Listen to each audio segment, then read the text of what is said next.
Um dia, em certo lugar, Jesus rezava. Quando terminou, um de seus discípulos pediu-lhe: Senhor, ensina-nos a orar, como João ensinou os seus discípulos. É em resposta a esse pedido que o Senhor confia a seus discípulos e à sua igreja a oração cristã fundamental. Lucas traz um texto breve, de 5 pedidos. Mateus, uma versão mais desenvolvida, de 7 pedidos. A tradução litúrgica da igreja conservou o texto de Mateus. Pai nosso que estais nos céus, santificado seja o vosso nome. Venha a nós o vosso reino, seja feita a vossa vontade, assim na terra como no céu. O pão nosso de cada dia nos dai hoje. Perdoai-nos as nossas ofensas, assim como nós perdoamos a quem nos tem ofendido. E não nos deixeis cair em tentação, mas livrai-nos do mal. Bem cedo, o uso litúrgico concluiu a oração do Senhor com uma doxologia na diaché, pois vosso é o poder e a glória para sempre. As constituições apostólicas acrescentaram no começo: o reino. E é esta a fórmula conservada hoje na oração ecumênica. A tradição bizantina, logo em seguida a glória, acrescenta: Pai, Filho e Espírito Santo.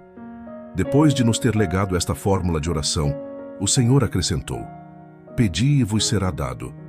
Cada qual pede, portanto, dirigir ao céu diversas orações conforme as suas necessidades, mas começando sempre pela oração do Senhor, que permanece a oração fundamental, no centro das Escrituras.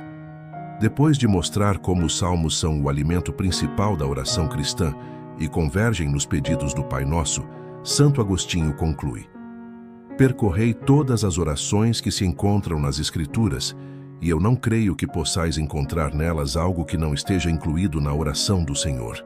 Todas as Escrituras, a lei, os profetas e os salmos, se realizam em Cristo. O Evangelho é esta boa nova. Seu primeiro anúncio é resumido por São Mateus no Sermão da Montanha. Ora, a oração ao nosso Pai encontra-se no centro deste anúncio.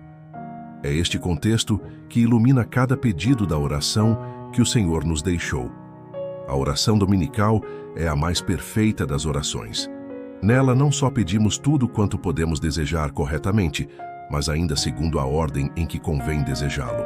De modo que esta oração não só nos ensina a pedir, mas ordena também todos os nossos afetos. O Sermão da Montanha é doutrina de vida. A oração do Senhor é oração, mas em ambos o Espírito do Senhor dá forma nova aos nossos desejos, isto é, a estas moções interiores que animam nossa vida. Jesus nos ensina esta vida nova por suas palavras e nos ensina a pedi-la pela oração. Da retidão de nossa oração dependerá a retidão de nossa vida em Cristo. A oração do Senhor. A tradicional expressão oração dominical, ou seja, oração do Senhor, significa que a oração ao nosso Pai nos foi ensinada e dada pelo Senhor Jesus. Esta oração que nos vem de Jesus é realmente única. Ela é do Senhor. Com efeito, por um lado, mediante as palavras desta oração, o Filho único nos dá as palavras que o Pai lhe deu. Ele é o mestre de nossa oração. Por outro lado, como Verbo encarnado, ele conhece em seu coração de homem as necessidades de seus irmãos e irmãs humanos e nolas revela. É o modelo de nossa oração. Jesus, no entanto, não nos deixa uma fórmula a ser repetida maquinalmente. Como vale em relação a toda a oração vocal, é pela palavra de Deus que o Espírito Santo ensina aos filhos de Deus como rezar a seu Pai. Jesus nos dá não só as palavras de nossa oração filial, mas também, ao mesmo tempo, o Espírito pelo qual elas se tornam em nós Espírito de vida. Mas ainda, a prova e a possibilidade de nossa oração filial consiste no fato de que o Pai enviou aos nossos corações o Espírito de seu Filho que clama: Abba, Pai, quem sabe qual é o desejo do Espírito? Pois é segundo Deus que ele intercede pelos santos. A oração ao nosso Pai insere-se na missão misteriosa do Filho e do Espírito. A oração da Igreja. A Igreja recebeu e viveu desde as origens este dom indissociável das palavras do Senhor e do Espírito Santo, que a elas dá a vida no coração dos crentes. As primeiras comunidades rezam a oração do Senhor 3 vezes ao dia, em lugar das 18 bênçãos em uso na piedade judaica. Segundo a tradição apostólica, a oração do Senhor está essencialmente arraigada na oração litúrgica. O Senhor nos ensina a rezar nossas orações em comum por todos os nossos irmãos. Pois não diz meu Pai que estás nos céus, mas nosso Pai, a fim de que a nossa oração seja com um só coração e uma só alma, por todo o corpo da Igreja. Em todas as tradições litúrgicas, a oração do Senhor é parte integrante das grandes horas do ofício divino. Mas é sobretudo nos 3 sacramentos da iniciação cristã que seu caráter eclesial aparece claramente. No batismo e na confirmação, a entrega da oração do Senhor significa o novo nascimento para a vida divina, já que a oração cristã consiste em falar a Deus com a própria palavra de Deus. Os que são regenerados mediante a palavra do Deus vivo aprendem a invocar seu Pai mediante a única palavra que ele sempre atende. E já podem invocá-lo desde agora, pois o selo da unção do Espírito Santo foi-lhes gravado indelevelmente sobre o coração, os ouvidos, aos lábios, sobre todo o seu ser filial. É por isso que a maioria dos comentários patrísticos do Pai Nosso são dirigidos aos catecúmenos e aos neófitos. Quando a Igreja reza a oração do Senhor, é sempre o povo dos renascidos que reza e obtém misericórdia. Na liturgia eucarística, a oração do Senhor aparece como a oração de toda a Igreja. Nela revela-se o seu sentido pleno e sua eficácia.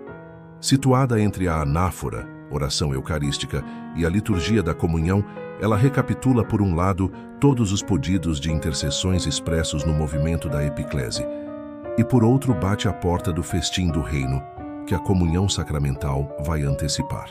Na Eucaristia, a oração do Senhor manifesta também o caráter escatológico de seus pedidos. É a oração própria dos últimos tempos, da salvação que começaram com a efusão do Espírito Santo e que terminarão com a volta do Senhor. Os pedidos ao nosso Pai, ao contrário das orações da antiga aliança, apoiam-se sobre o mistério da salvação já realizado, uma vez por todas, em Cristo crucificado e ressuscitado. Desta fé inabalável brota a esperança, que anima cada um dos 7 pedidos. Exprimem os gemidos do tempo presente, este tempo de paciência e de espera, durante a qual ainda não se manifestou o que nós seremos. A Eucaristia e o Pai Nosso apontam para a vinda do Senhor, até que Ele venha. Resumindo, atendendo ao pedido de seus discípulos, o Senhor ensina-nos a orar. Jesus lhes confia a oração cristã fundamental do Pai Nosso. A oração dominical é realmente o resumo de todo o Evangelho, a mais perfeita das orações. Está no centro das Escrituras. É chamada oração dominical, porque nos vem do Senhor Jesus, mestre e modelo da nossa oração. A oração dominical é a oração da Igreja por excelência. É parte integrante das grandes horas do ofício divino e dos sacramentos da iniciação cristã: batismo, confirmação e Eucaristia. Integrada na Eucaristia, ela manifesta o caráter escatológico de seus pedidos, na esperança do Senhor até que Ele venha.